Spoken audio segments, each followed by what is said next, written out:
como começou na sua vida a questão do ensino médico? Que pergunta maravilhosa, André. A gente não sabe, sempre que me perguntavam quando eu era guri, o que surgiu primeiro, foi a galinha ou foi o ovo? E eu até hoje não consegui responder e talvez nunca consiga. Eu, pessoalmente, comecei a me interessar mais pelo ensino médico assim que fui contratado como professor em 1970, porque era professor voluntário, queria ser professor, e em 1970 fui contratado. E um belo dia, minha mulher, que é pedagoga, me perguntou, mas qual é a tua proposta didática de ensino? E eu fiquei surpreso, não sabia responder. Aí, não, eu faço o que eu aprendi com meus professores, eu dou aula e depois faço a prova. Quer dizer, uma resposta assim, baseada na Bíblia, faça ao modelo do Senhor, né? E aí coincidiu que na época a Faculdade de Educação da Universidade Federal do Rio Grande do Sul lançou um programa de especialização da área da saúde para professores universitários. Me chamou a atenção daquilo e outros professores, nós fomos fazer, escrevemos, e eu fiz o curso. Aí eu entendi o que é questões pedagógicas, descobri o Bloom, Roger, Piaget, Skinner, Gestalt Theorie, e fiquei apaixonado pela teoria do que é ser professor. Aí a maneira de apaixonado, eu entendi que ser professor não é querer transmitir conhecimento, é construir com os mais jovens um processo de mudança. Aí eu me tornei outra pessoa. A minha orientadora nesse projeto de especialização, eu tinha terminado 3 anos de residência, professor, etc. Não tinha ainda mestrado, doutorado aqui, né? Aí eu construí com ela um projeto de voltar para a minha base como professor, em vez de dar aula, criar uma construção do conhecimento, baseado no Piaget. Eu cheguei lá e coincidiu com a reforma universitária brasileira, que criou a reforma universitária, acabou com as cátedras vitalícias na década de 70 aqui, e criou os departamentos. Então, acabaram de existir os catedráticos que mandavam e criaram seus departamentos e os colegiados. O colegiado departamento era um grupo de professores que decidiu o destino dos departamentos, que uniram as cátedras antigas, né? Então, os catedráticos passaram a ter autoridade e passou a ser o colegiado e o departamento. Aí o professor Prola tinha voltado dos Estados Unidos e a grande novidade da época, quem voltasse aos Estados Unidos era a pessoa bem aceita e conquistada para fazer parte do processo da atual mudança da reforma universitária. Aí o Prola foi convidado para ser o regente da disciplina de clínica médica do departamento do qual eu pertencia. E o professor Prola, sabendo que eu tinha feito especialização em educação, me convidou para ser o responsável pelas técnicas de ensino. Isso nós estamos lá em 1972. É quase um século, né? 1972. Aí eu coloquei, em vez de aulas em todos os departamentos, em vez de aula teórica e prova, um seminário que eu me reunia com os alunos. Eu tinha assessores de alunos mais antigos que acabaram sendo depois criados por lei como monitores. E eles me ajudavam a construir com os alunos do 3º e 4º ano a discussão do problema, distribuía bibliografia para eles, se discutia durante a semana e depois a gente se reunia e no seminário eles apresentavam, eram sorteados para apresentar então a aula e fazer esse pré e pós-teste para ver quem tinha aprendido e não tinha aprendido. Bom, criou uma revolução dentro, né? Foi uma coisa fantástica para ela. Não existia isso, né? Bom, então eu fiquei muito satisfeito, quer dizer, o professor que está começando a vida de docente e tendo esse retorno, eu fiquei muito entusiasmado.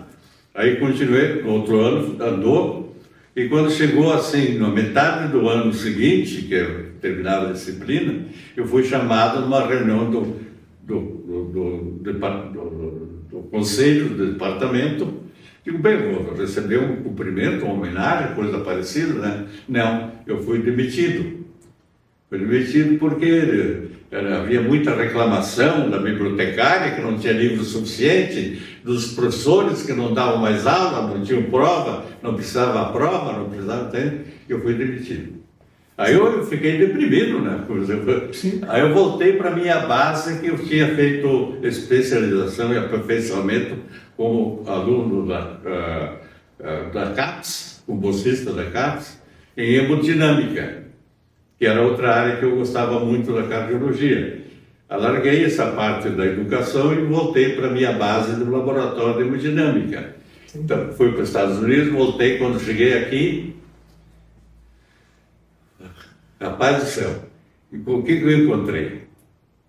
Encontrei, assim, todo o know-how que eu trazia de lá, o laboratório montado, o meu não estava montado. O professor Faraco, o professor Faraco, que era uma pessoa que tinha sido reitor da universidade, Eduardo Faraco, tinha montado um projeto junto com o Flávio Freitas, que tinha sido meu professor orientador, meu inspirador na pesquisa da hemodinâmica, junto com o Flávio Freitas, o Décio Faraco da Oliveira, tinha montado um projeto junto com a FINEP, e compraram com o dinheiro o laboratório de cinecoronariografia, e estava engavetado quando voltei. E aí eu fui convidado pelo professor Faraco, junto com o Flávio, o Décio Faraco de Azevedo e a Vera Petersen, que era uma enfermeira, para montar o laboratório de hemodinâmica do Hospital de Clínicas.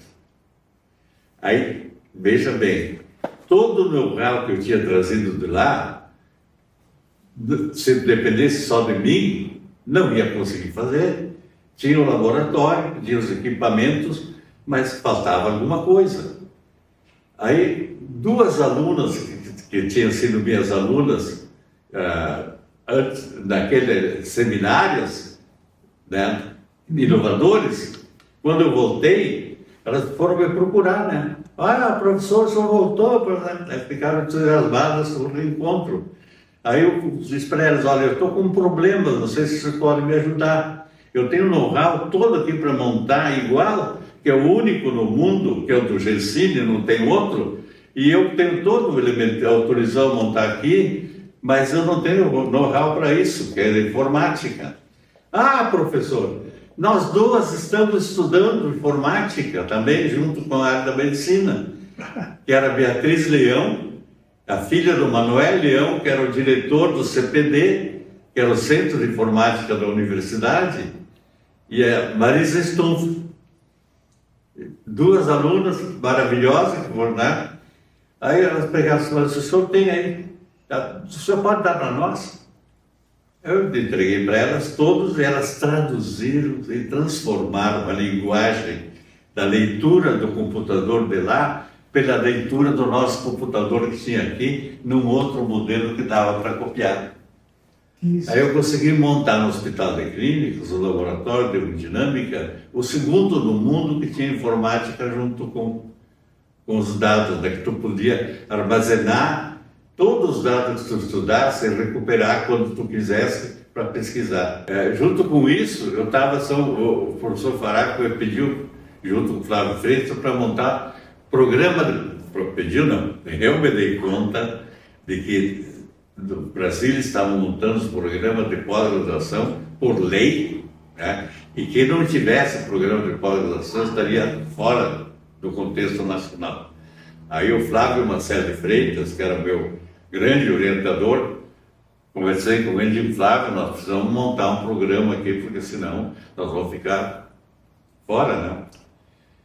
Aí ele era muito ligado ao professor Faraco, conseguiu o professor Faraco criar uma comissão para criar um programa de pós-graduação. Ele delegou para mim e para o Flávio Freitas para montar o boneco, o projeto. Aí nós montamos o projeto e aprovamos junto, ao mesmo tempo, praticamente 75, o programa de pós-graduação em cardiologia, que era um dos pioneiros, era o segundo do estado, né? Tinha o de pneumologia, que era do Rigato. Bom, aí as duas coisas começaram a andar em conjunto. Como o laboratório foi financiado para pesquisar medicamentos, então eu montei um projeto de pesquisa que era o que o Gessini fazia nos Estados Unidos. Pesquisar os medicamentos novos que eram lançados, para ver se eram verdadeiros ou não. Então eu não recebia do laboratório, ele pegava da farmácia, para ver, né, e testava nos pacientes, para ver se era um com o outro, ver se era real ou não.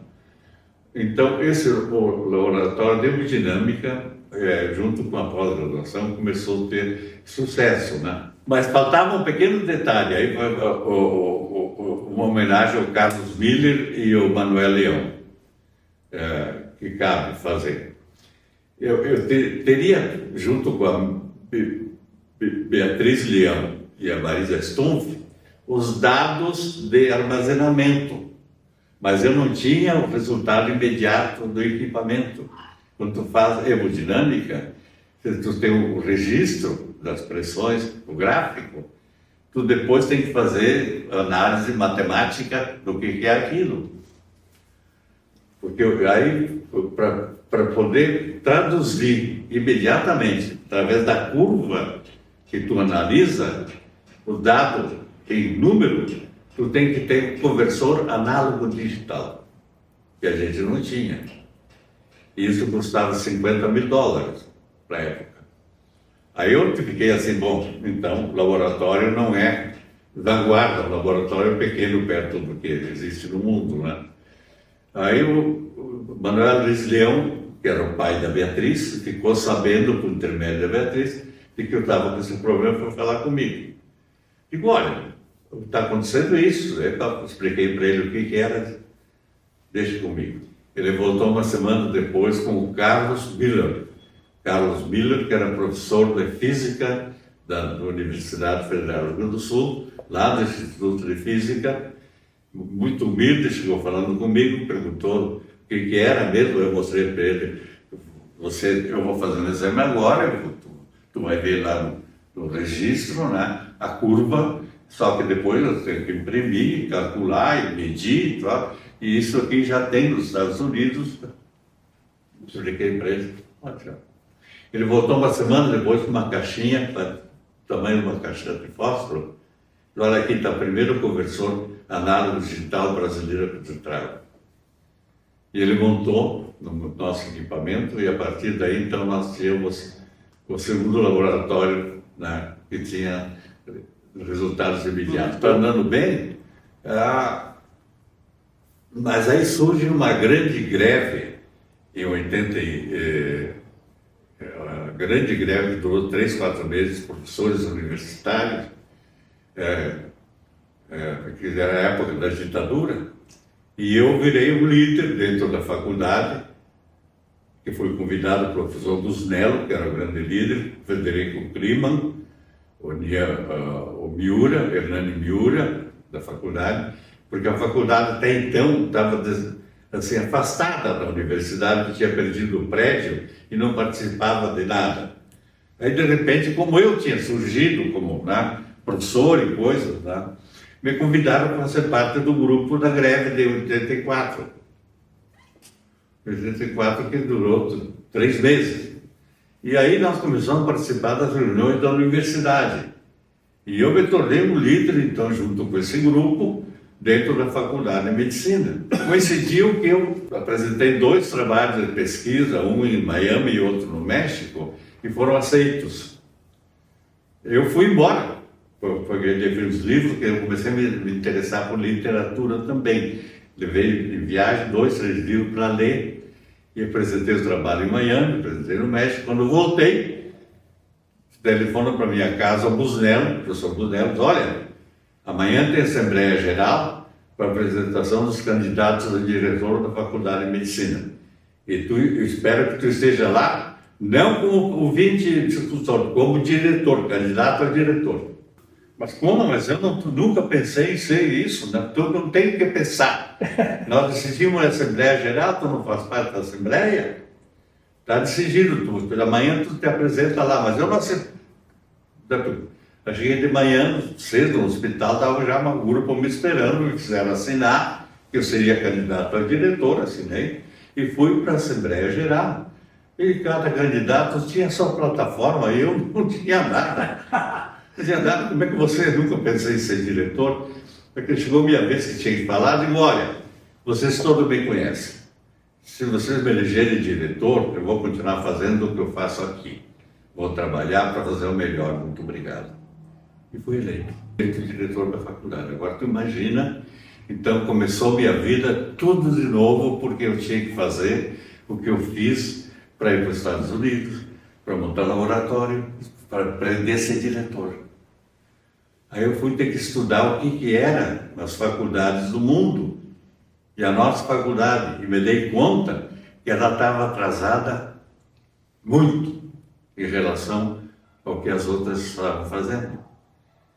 Ela não tinha muito pouca pesquisa, tinha 2 pesquisadores que publicavam na faculdade, que era eu e o professor Grosso, só os 2 que não tinha, quer dizer, não tinha nenhuma relação com a sociedade, não tinha nenhuma relação com os ex-alunos, quer dizer, então, puxa, eu passei meses estudando, né? Aí decidi criar as chamadas assessorias da direção.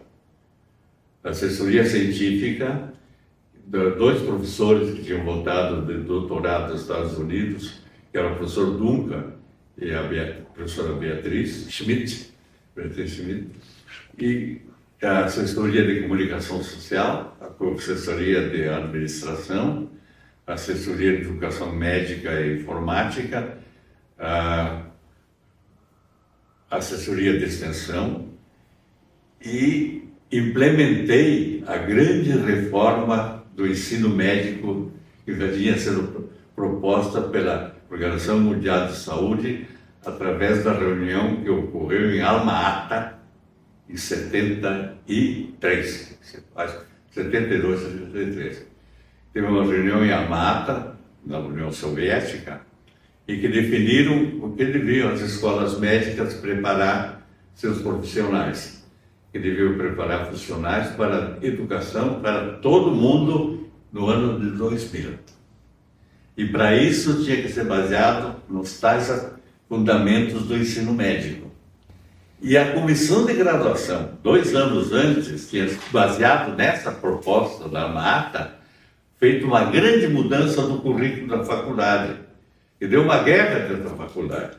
Liderado pelo professor Buzello, Clóvis Blasmacher, que eu fiz parte da comissão também, foi um troço terrível. Eu participei das discussões que acabou no conselho da universidade, que eu vi professores catedráticos antigos nos xingarem, que estavam destruindo a faculdade, que acabavam com o ensino médico tradicional, né?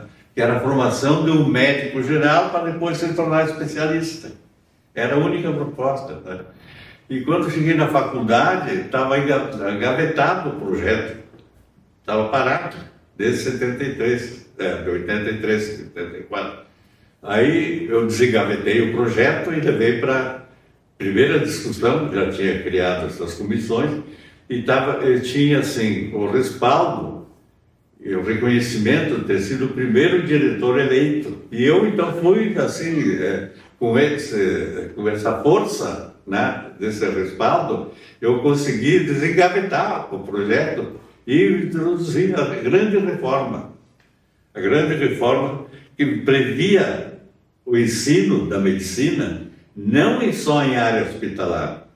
Aí conseguimos fazer um convênio com a Secretaria de Saúde do Estado, para os professores trabalharem junto com, naquele tempo se chamava posto de saúde, agora é unidade básica de saúde, né? Então os professores iam com os alunos e trabalhavam junto fizemos convênio com 17 unidades básicas de saúde. E eu, por iniciativa minha, criei um internato rural que era em Itapuã.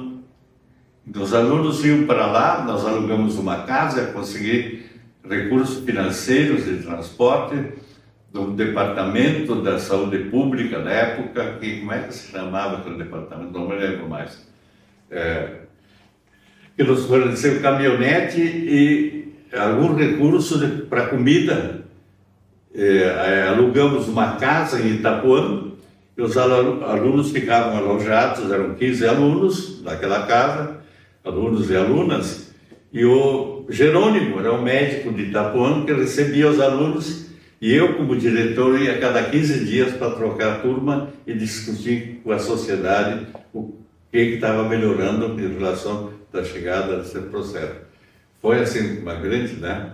Então, veja bem, e assessorias todas que começaram a criar, assessoria de educação continuada com os médicos egressos, montar um projeto que vinha, os médicos que tinham se formado há 5 anos, passavam uma semana conosco, com aulas teóricas e práticas, nos postos de saúde e no hospital de clínica na Santa Casa, com os professores. E o programa de educação para a saúde, que era um projeto liderado pelo professor Luiz Lavinsky, que fazia assim, nas escolas públicas, programas de educação em saúde para alunos e para as creches. E a publicação de textos nos jornais e entrevistas na televisão e rádio. Porque até então, quando surgia um problema de saúde, a comunicação procurava o médico evidente que tinha na sociedade. E com isso, nem sempre ele falava a última verdade que tinha. Então ficou assim, o professor acabou substituindo. Sim. Então falava a voz da ciência, da televisão e do rádio, e aí surgiu também a publicação de livros sobre isso. Doutor Manfroy, então o doutor Lavinsky recriou aqui agora os novos talentos que já tinha... baseado naquele projeto que eu criei. Esse projeto é filho daquele. Então, veja bem, eu criei a grande reforma, a primeira grande reforma brasileira, baseada numa mata, como diretor da faculdade. Mas isso tudo ficou dentro da universidade, também criou, quer dizer, a novidade da universidade foi o Manfroy que foi eleito, foi o primeiro que foi eleito, e criou as assessorias que se tornaram importantes, que está todo mundo falando como uma coisa importante. Eu não tive como não ser candidato a reitor, coisa que eu nunca tinha pensado na minha vida. E um dia eu chego, segunda de manhã, chego no básico, na esquina da Ramiro, estava o Guerra me esperando, me pedindo, pelo amor de Deus, que eu ajudasse, porque ele tinha sido escolhido reitor, e que a universidade estava numa guerra, e que eu, como poder moderador, que tinha gente que me apoiava nisso, aquilo, que eu aceitasse ser pró-reitor de extensão. Digo, mas você está bem, cara? Eu nunca pensei nisso, porque aqui, né? Eu fui candidato a reitor, também sempre, né? Aí, de repente, agora, não, mas me ajuda a salvar a universidade, aquele discurso que não ia embora sem eu dizer que sim, né? Digo, olha, eu vou te dar a resposta depois, nós temos reunião da congregação daqui a pouco, e eu te dou a resposta terça ou quarta.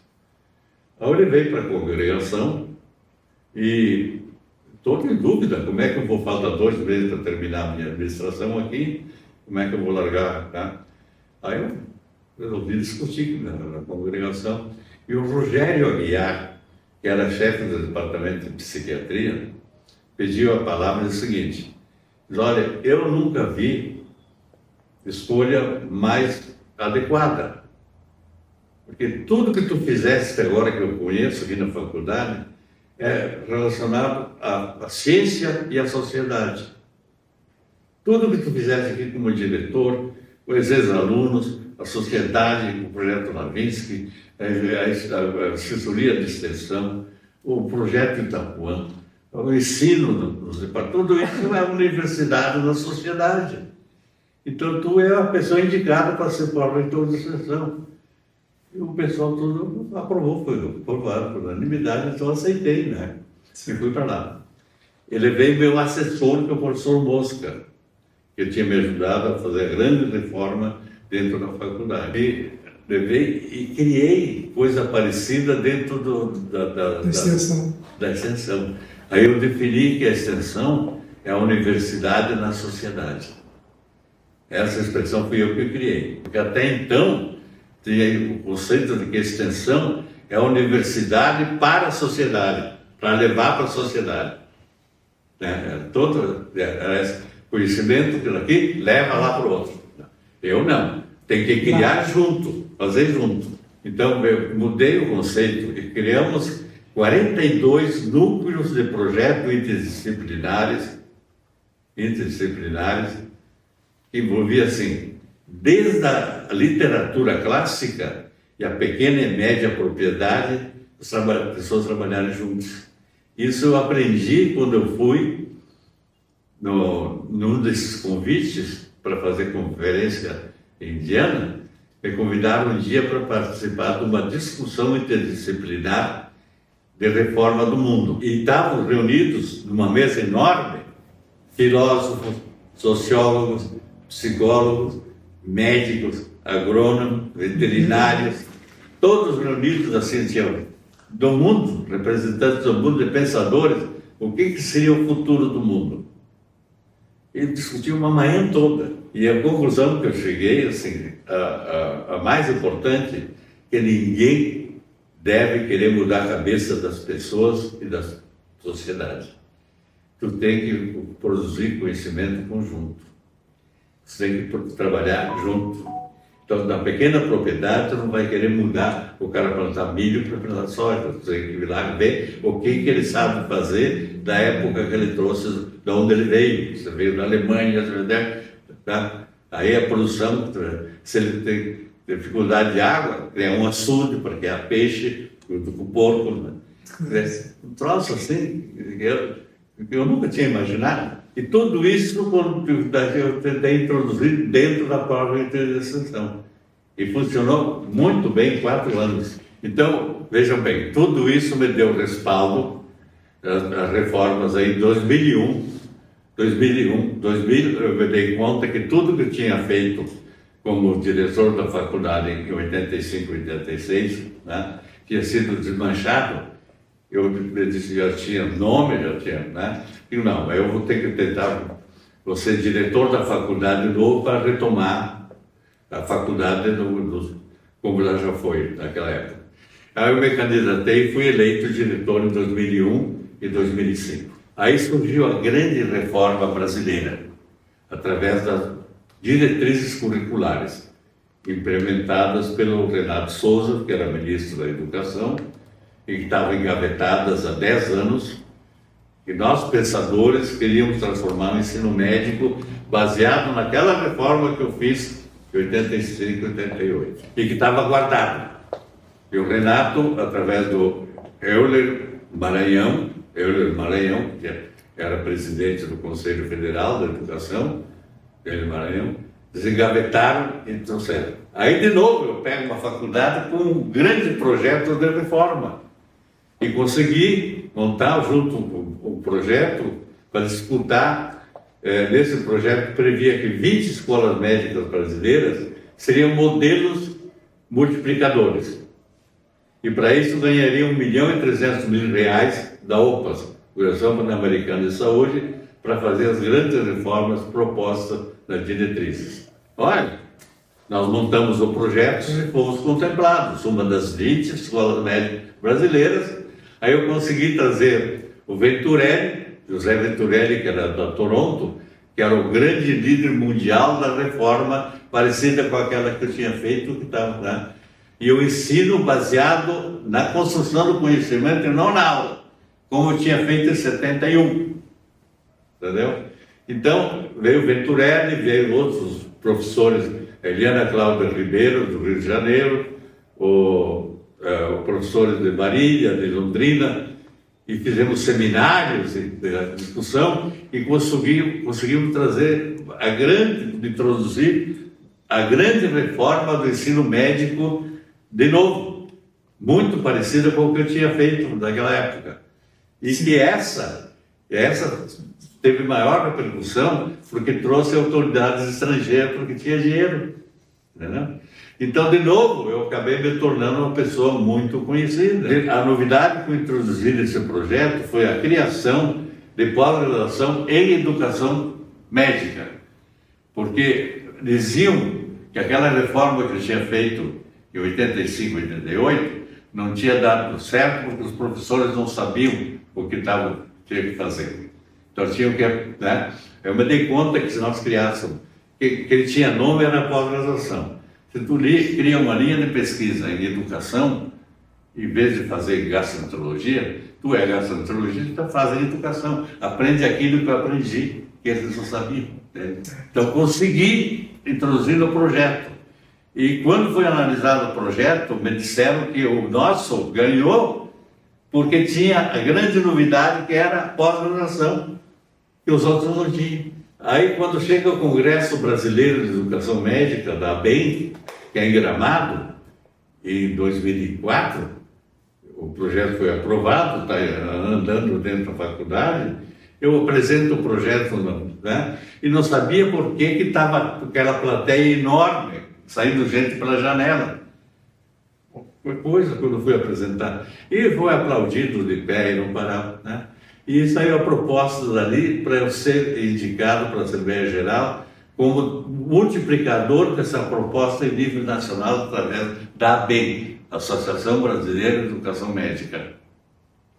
E eu fui indicado, então, e comecei a montar uma rede, um grupo de trabalho a nível nacional, já existia a internet nessa época, nível nacional, para a criação de uma proposta para ser implementada em todo o país. E começou a crescer, foi em 2004, 2005, 2003, 2004, e ninguém, o presidente da ABEM não me dava bola. Tá aplaudindo tudo, mas não faziam nada. Eu fui falar com eles, eles tinham, certamente, era um projeto gaúcho, né? Mineiro, paulistas e cariocas dominavam, né? Aí eu comecei a mandar cartas, informações, o presidente da CAP, o presidente do CNPq, da importância de criação de mestrado, doutorado nessa área. Ninguém me dava bola. Aí eu mandei um e-mail para Ana Estela Haddad, porque eu tinha sido designado para a Comissão de Avaliação do Ensino Médico pelo ministro e estava trabalhando na comissão e tinha feito as primeiras avaliações das escolas, e o modelo para avaliação eu tinha criado então, olha, dentro da comissão criei nome, a Dib já tem, fiquei com o respaldo dele, e quando o Haddad cria a comissão, claro que criou em função desse meu trabalho dentro da ABEM. O meu nome foi indicado por esse progresso que eu fiz dentro da ABEM, né? Então, foi indicado a comissão e eu, através das primeiras avaliações que eu fiz, foram as duas primeiras, eu consegui propor na comissão que se seguisse aquele modelo. Foi aprovado, então todas acabaram sendo avaliadas, duas foram fechadas, diminuíram-se as vagas, e tinha 40 escolas médicas querendo ingressar, todas particulares, e nós fomos avaliar.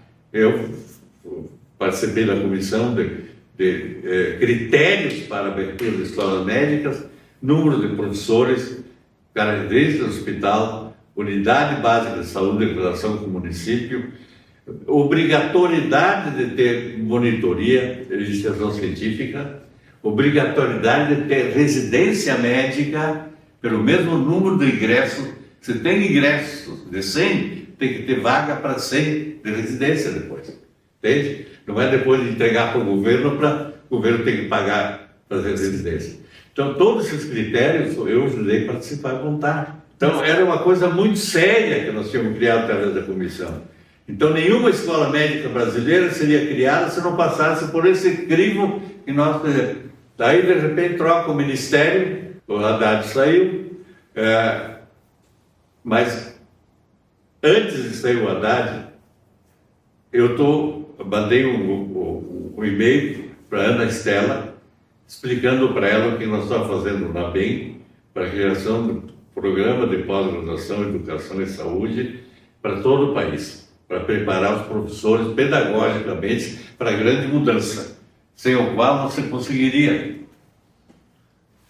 E ela me respondeu, diz, olha, eu gostei muito do seu eu gostaria de continuar a nossa conversa. Eu digo, olha, então estou lhe convidando para a senhora para mandar um representante no Congresso Brasileiro da BEM, em Salvador, no dia tal, que não me lembro qual é, se a senhora puder mandar, que eu vou apresentar, então, o trabalho que a gente já desenvolveu durante 2, 3 anos, né, que de propósito está pronto para ser encaminhado, se a senhora. Igual a minha surpresa, quando chega na hora do trabalho, não era o mandou representante, foi ela, foi lá. E na outra semana mandou me chamar em Brasília e já constituímos uma comissão da criação da pós-graduação, em vez de médica, então, pós-graduação, educação e saúde, em vez de mestrado, doutorado e pós-doutorado, tinha mestrado profissional, que era a proposta do Nilo Batista de São Paulo, e junto, então, começamos a discutir, né?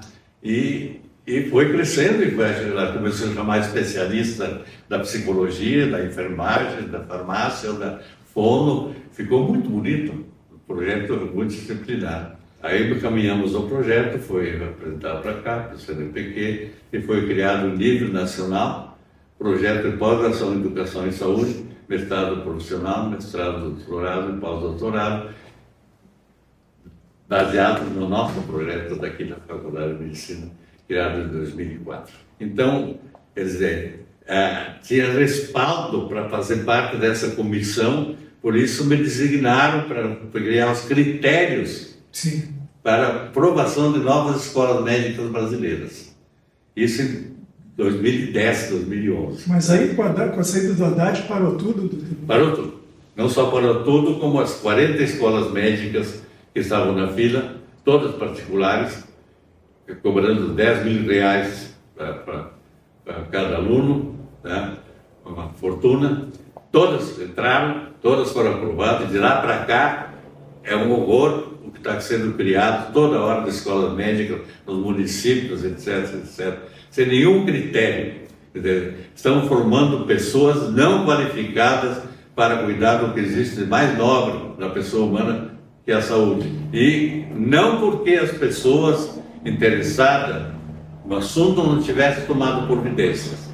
Eu sou testemunha disso, que desde que eu entrei como professor em 1970 até hoje, todas as lideranças pensantes do ensino médio brasileiro não se omitiram para que essa questão fosse levada a sério, como criação de escolas médicas e formação de recursos humanos qualificados na área da saúde. Infelizmente, fomos derrotados. Essa é a verdade. Quando tu constrói um processo que é coletivo e que não é uma coisa que tu está impondo, não é um projeto teu, individual, vai ser uma necessidade social, ela tem repercussão a longo prazo das suas relações. O senhor é pessimista com relação ao que está aí? O senhor acha que tem saída? Eu fico muito triste, né? Mas eu diria que não tem saída, né? Porque a sociedade sempre se recupera dos seus erros, né?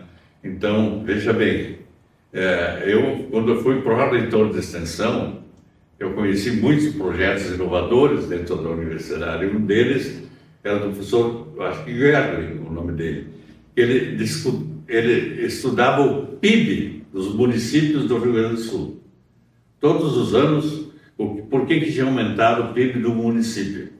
Ele descobriu que os municípios e os arredores que criavam ensino de graduação de universidade era o que crescia o PIB daquela região. Então está aí, os municípios querem escolas médicas porque sabem que vai... Né? Então, veja bem, né? E o mais triste de tudo é que você vê médicos que participam desse processo, mas aí nós temos que distinguir. Temos que ter uma consequência da outra. Se tu não tem uma boa formação médica, o médico que vai trabalhar depois vai ser a base da bíblica, face a base do Senhor. Eu acho que a saída essa é uma saída governamental. Essa é uma saída governamental, são do Ministério da Educação, do Ministério da Saúde, voltar a criar aquela comissão que foi instituída pelo Fernando Haddad em 2008, para avaliar as escolas médicas brasileiras, reavaliar e recriar os critérios que nós criamos naquela época. Eu acho que essa é a saída. É uma honra muito grande ser convidado para falar sobre um tema tão importante na Academia Sul-Rio-Grandense de Medicina. É o que eu poderia dizer, se isso eu possa ajudar de alguma maneira, sobre o que a Academia também está fazendo, eu ficaria achando que cumpri com o meu papel, né? Então, além de agradecido, saber se isso tem alguma importância, ficaria muito grato também.